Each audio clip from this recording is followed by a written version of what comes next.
Okay, welcome to the second cooking demonstration for Chi Kitchen. First one we did the beef Thai style with mung bean noodle.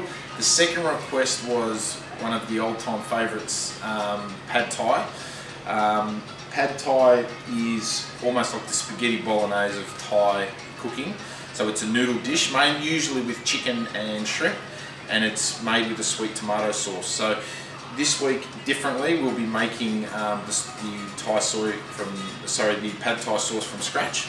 So if we come through, we'll have a look at the ingredients that we need.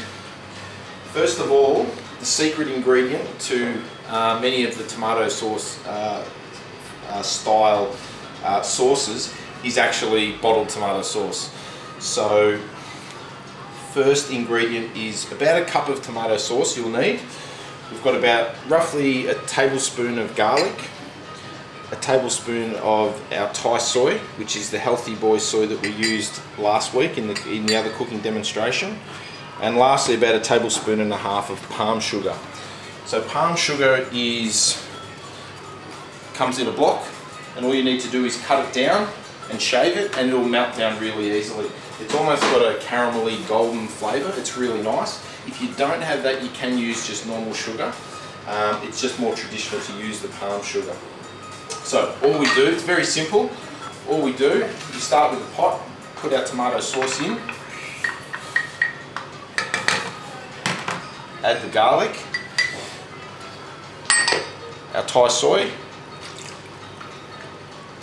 and our palm sugar. And all we need to do is simply put it on the heat, bring it to the boil and let it simmer. You'll need to let it simmer for around 15 to 20 minutes, and it'll reduce down to a much thicker, more concentrated paste. This is what the end result will look like. So as you can see, it's a little bit richer and darker, so the soy's cooked into it. It's thickened up a little bit as it's reduced, and you can see the chunks of garlic through it as well. This can also be done per your taste. If you prefer a little bit more or less garlic, or if you like it to be a little bit sweeter or not, you can adjust how much of each of the ingredients you put in. But once you've got that sauce, then you're ready to go. You can actually make up large containers of it as well. It'll last for months in the fridge. So with a lot of these sauces, we'll make them up in big batches and keep them aside and just use them over weeks and weeks. Okay, so the second thing with the pad Thai is the type of noodle that you use. So it's a Thai rice stick noodle. As you can see, it's about a fettuccine type thickness. And like we did with the other one, the mung bean noodle, we soak these in water overnight. Now, where the mung bean noodles you could soak them sort of for a couple of hours and get away with it, these ones definitely need to be done overnight. So if you're cooking it the next day, definitely soak it in water in the fridge overnight, and then the next day just drain it off and it'll be ready to use. We're going to cook this one straight into the wok. Unlike the other dish we made, you won't need any water or a steamer on the side. Everything's cooked in the wok. Okay, so I'll just show you the ingredients we've got as well. So we'll be using onion, we've got some chopped chicken. This is just Maryland or drumstick.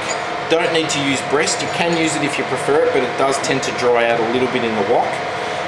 We've just got some shrimps there that have been drained, and we've got one egg. We've got our Thai rice noodles, and this is just some bean shoots and some spring onion pieces that we've just cleaned and cut into lengths. So they'll go in at the end. Okay.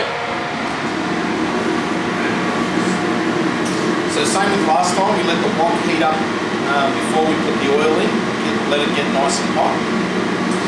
So we can see now that's already starting to smoke. So we'll add a little bit of oil.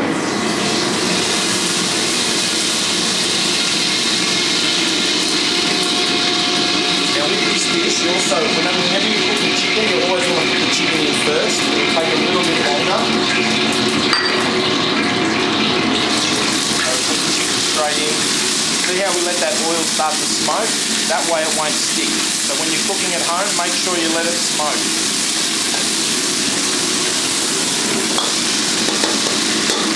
So once we seal it, that's all it needs. Then we can put in our onion.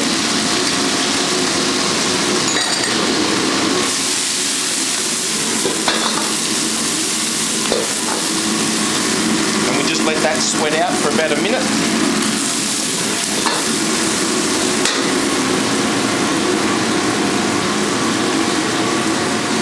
Then we can add our shrimps. The shrimps are already cooked, so all they're really needing is just to be sweated with the onion and the chicken. Now another really important aspect of this dish is making sure that you've got enough oil in the wok, so when you add the egg, it doesn't stick. The second part of that is that the wok's hot enough. So if you don't have enough oil or the wok's too cold, the egg will stick when you put it in. So let's see how this goes. Put our egg in. And if you have a look at that, see how it's not sticking? That's exactly how you want it. Especially when it comes to a pad thai. The next step, the noodles are actually going to go straight into the wok, so we don't cook them in water first. And with this one you'll need to work it a little bit more. So just keep tossing it, stirring it, and let it cook out. It won't take too long, but it takes a little bit more work than just a stir fry. So once, as you can see now that it's softened, then we can put our bean shoots in. Put our bean shoot spring onions in now, and we'll stir them around and try to mix them through evenly.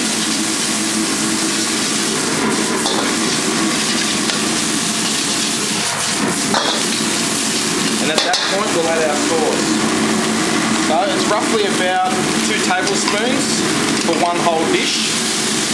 And then all we need to do is stir that through and cook it out. As you can see, it's a nice rich red.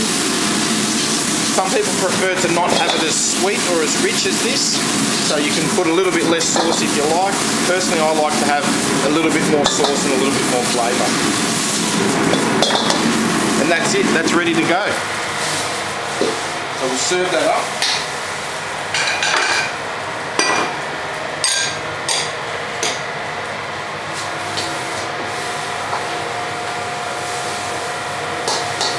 Amazing how quick these dishes are. Now to finish it traditionally,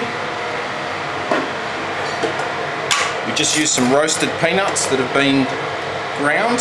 We chop them up ourselves.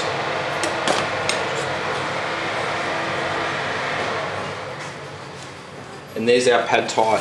Very traditional.